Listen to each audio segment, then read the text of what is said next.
Nagpapatuloy ang paghahanda at pagpapaganda sa Quirino Grandstand sa Luneta. Dito gaganapin ang concluding mass ni Pope Francis sa Linggo, January 18. Narito ang report ni Edwin Eusebio. Ang espesyal na altar table na lamang ang kulang sa entablado sa Quirino Grandstand na pagdarausan ng concluding mass ni Pope Francis sa Linggo.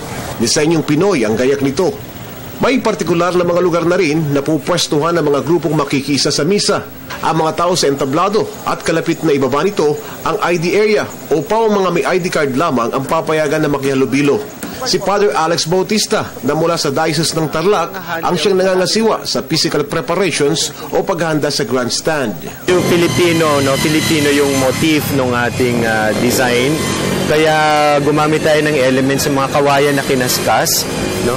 Yung Singkaban Festival ng Bulacan.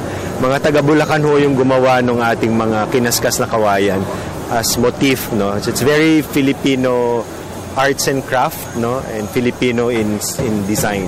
Ipinaliwanag ni Father Bautista ang ginawang mesas o partisyon sa malawak na harapan o field area ng grandstand. Sa planning kasi gusto rin ng mga yung sa Vatican team na matugunan rin ng Santo Papa ang kanyang pastoral mission, no, para makaikot rin sa tao, no. So, ganun ang mangyayari. So, pangwakas ang panawagan ni Father Bautista sa lahat ng mga makikisa sa concluding mass ni Pope Francis. Isang paanyaya ho na makiisa sa panalangin, makiisa tayo sa mga gawain ng when we gather, no, with the Holy Father, no, to pray for him and to pray for the Filipino people, because the Pope will come here as the vicar of Christ, no, bringing his message of mercy and compassion, no. Parang sa history natin ngayon dumadaan ang Santo Papa, dumadaan ang ating Panginoon, no, in this event.